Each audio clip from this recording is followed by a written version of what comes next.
আজ আমাদের destination Niagara জলপ্রপাত। তাই খুব সকালেই চলে এসেছি ম্যানহাটনের পেন রেলওয়ে স্টেশনে। আর এখান থেকে শুরু ৮ ঘন্টার লম্বা ট্রেন যাত্রা বাফেলো সিটির পথে। নিউ ইয়র্ক থেকে বাফেলো সিটি পর্যন্ত ৮ ঘন্টার ট্রেন জার্নি হলেও সময়টা যেন কখন উড়ে গেল। পুরো পথ এত আরামদায়ক আর সুবিধাজনক ছিল যে কখন সময় কেটে গেল টেরই পাওয়া গেল না। ট্রেনে ছিল ওয়াইফাই, প্রতিটা সিটে চার্জিং পয়েন্ট আর সামনে ট্রে টেবিল। তাই ল্যাপটপ রেখে নির্ভরভাবে কাজ করাও যাচ্ছে, ফলে ওর অফিসের কাজেও কোনো বিঘ্ন ঘটেনি, আবার খাবার রেখে খাওয়াও যায় খুব সহজে। ট্রেনের মধ্যে ছিল একটা সুন্দর ক্যাফে, যেখানে পাওয়া যায় টাটকা ফল, নানা রকমের স্যালাড, চিপস, কফি, জুস। মন চাইলেই উঠে ক্যাফেতে ঘুরে কিছু খাওয়া দাওয়া করে ছোটখাটো রিফ্রেশমেন্ট নিয়ে আবার নিজের সিটে ফিরে আসা যায়। ভাগ্যক্রমে আমরা ট্রেনের বাঁ দিকে বসেছিলাম, তাই সারা রাস্তা ধরে অসাধারণ সুন্দর ভিউজ দেখতে দেখতে যেতে পেরেছি। ট্রেনের জানলা দিয়ে দেখা সেই প্রকৃতির সৌন্দর্য, সবুজ পাহাড়, নদী আর ছোট ছোট শহরের ছবি যেন সিনেমার পর্দায় ভেসে চলেছে। আর ট্রেনের জানলা দিয়ে দেখা বাইরের দৃশ্যগুলো যেন নিউ ইয়র্কের শহুরে দৃশ্য পিছনে ফেলে ধীরে ধীরে প্রকৃতির রঙে ঢেকে যাওয়া চারপাশ। সব মিলিয়ে একটা memorable and happy train journey. আর এই জায়গাটা দেখে মনে হলো বাড়ির কাছেই আছি। চাষের জন্য প্রস্তুত করা জমি, কিন্তু এখনো মনে হয় বীজ রোপণ হয়নি, তবে হয়তো কয়েক মাসের মধ্যেই এখানে ফসল দেখা যাবে। ফাইনালি আমরা বাফেলো সিটিতে ঢুকে গেছি। বাফেলো নিউ ইয়র্ক স্টেটের একটা গুরুত্বপূর্ণ শহর, আর নায়াগ্রা ফলসের খুব কাছেই অবস্থিত। শহরটা একসময় ছিল আমেরিকার অন্যতম বড় ইন্ডাস্ট্রিয়াল শহর, তবে সময়ের সাথে সাথে শহরটা একটু শান্ত হয়ে গেছে। কিন্তু তার ইতিহাস, সংস্কৃতি আর আর্কিটেকচারে এখনো পুরনো ঐতিহ্যের ছাপ স্পষ্ট। দুপুর ৩টের দিকে পৌঁছালাম নায়াগ্রা ফলসের কাছে আমাদের হোটেলে। হোটেলটা বেশ ভালো, পরিচ্ছন্ন, আরামদায়ক। রুমের দরকারি যেগুলো থাকা দরকার সবই ছিল।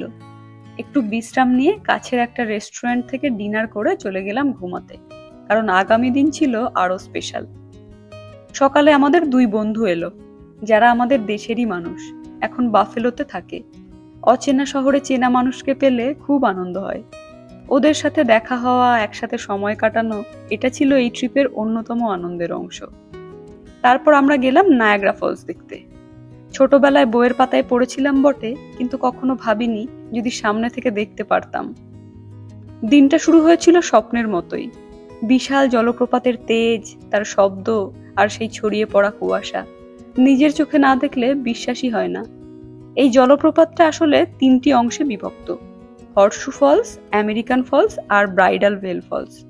সবচেয়ে বড় অংশটা হর্সশু ফলস, যা মূলত কানাডার দিকে। নায়াগ্রা নদী থেকে তৈরি এই প্রাকৃতিক জলপ্রপাত বছরে প্রায় ৩০ মিলিয়ন মানুষ দেখতে আসেন। ওই যে দূরে বিল্ডিংগুলো, ওগুলো কানাডাতে, আর ২ দেশের মাঝে এই নদী জলপ্রপাত। তারপর ছিল সেই চিরচেনা অথচ রোমাঞ্চকর অভিজ্ঞতা, নায়াগ্রা নদীতে boating, maid of the beast. জলের এত কাছে গিয়ে যখন বিশাল জলপ্রপাত ঝরে পড়ছে চোখের সামনে, তখন মনে হচ্ছিল যেন প্রকৃতি নিজের শক্তি ও সৌন্দর্যের সর্বোচ্চ প্রকাশ ঘটাচ্ছে।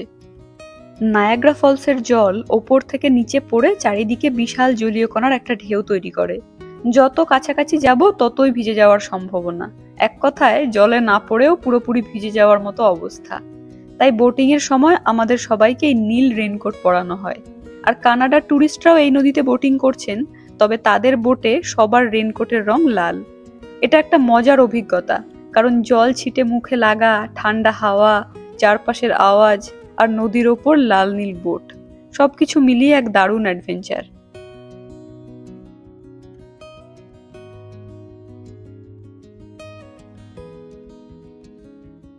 আমরা হেঁটেছি রেইনবো ব্রিজের দিকে, যার একদিকে আমেরিকা, অন্যদিকে কানাডা।